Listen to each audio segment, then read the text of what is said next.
Comment puis-je me libérer de l'angoisse et de l'anxiété qui ne m'abandonnent pas?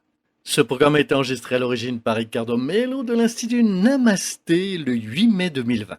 Les audios sont préparés par des volontaires de la pile de l'Évangile. Notre équipe de collaborateurs a toujours besoin d'aide. Soyez vous aussi volontaires dans notre cause. Rejoignez notre page sur Facebook, Pilule de l'Évangile. Bonsoir mes amis, bonsoir, je vous souhaite une excellente soirée. Nous commençons avec joie une nouvelle pilule nocturne de l'Évangile. Comme d'habitude, nous vous souhaitons de la paix et de la lumière dans votre cœur. Aujourd'hui, nous parlerons avec une question posée par Lourdes. Lourdes nous raconte qu'elle vit des moments de tristesse et d'angoisse. Elle dit ceci. Ricardo, il paraît que le bonheur est un choix. Je n'ai pas choisi d'être une personne angoissée. Je ne veux pas être une personne angoissée, mais je n'arrive pas à m'en défaire.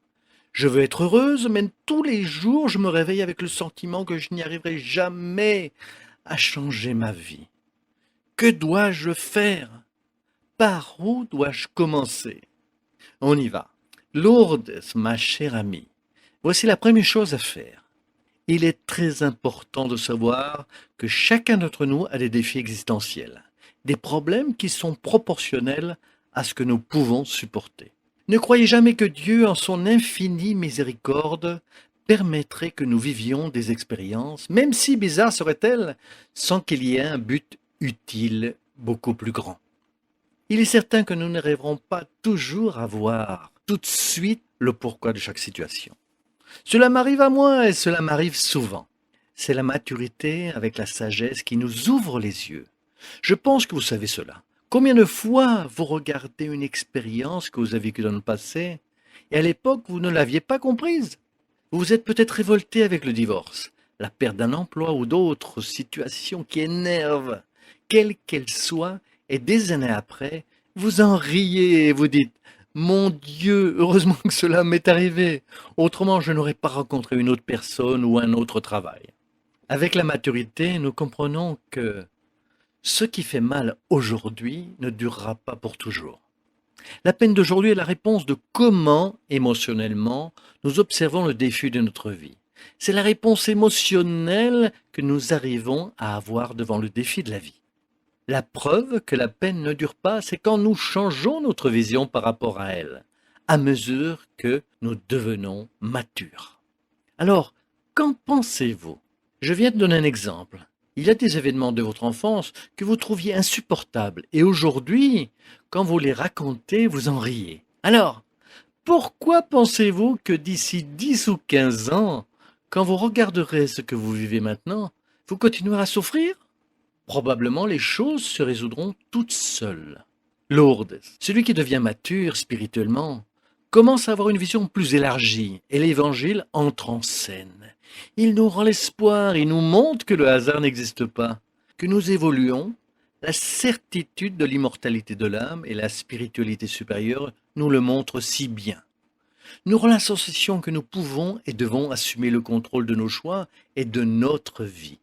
Quand nous nous éveillons, au lieu de nous concentrer sur le problème, c'est ce que la majorité d'entre nous fait, et passons à nous concentrer sur la solution. Nous essayons des moyens différents, des chemins différents de celui que nous avons, et nous nous ouvrons à la vie et aux nouvelles possibilités. De cette manière, la spiritualité supérieure a plus de facilité à nous venir en aide, et la vie devient plus légère. Laissez-moi vous donner un exemple pratique. Imaginez une personne qui a divorcé et naturellement est triste et angoissée. Supposons qu'il n'y a pas de retour en arrière. Bien, cette personne va devoir faire le deuil, ce qui est naturel. Imaginons maintenant une personne qui ne veut pas suivre les instructions dont nous parlons ici. Comment va-t-elle agir? Elle va se plaindre que le mari l'a abandonnée, elle va répéter cette histoire pendant 2, 3, 6 mois, voire plus, va perdre l'appétit, va vouloir s'enfermer dans sa chambre, dans son appartement. Ses amis vont l'inviter. On sort? Elle va répondre non, je ne veux pas. On va voir un concert?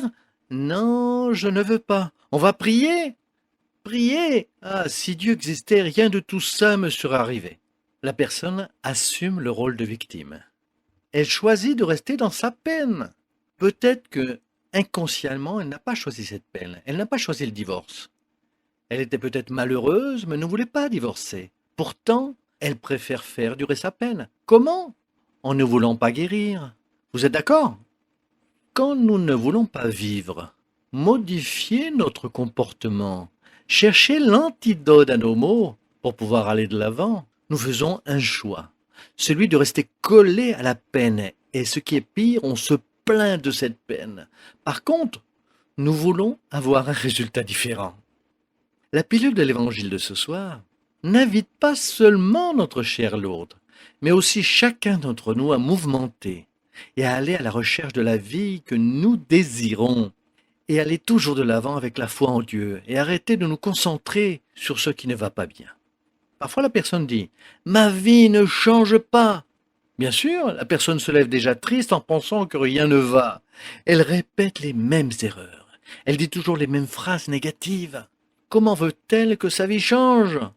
On ne cueille que ce qu'on sème. Celui qui plante la banane cueille des bananes. Si la récolte ne vous plaît pas, il faut changer les graines. Que Dieu vous bénisse tous avec toute notre affection. Aidez-nous à partager ces messages transformateurs. Restez dans la paix de Dieu et n'oubliez pas, à bientôt mes amis, à très bientôt.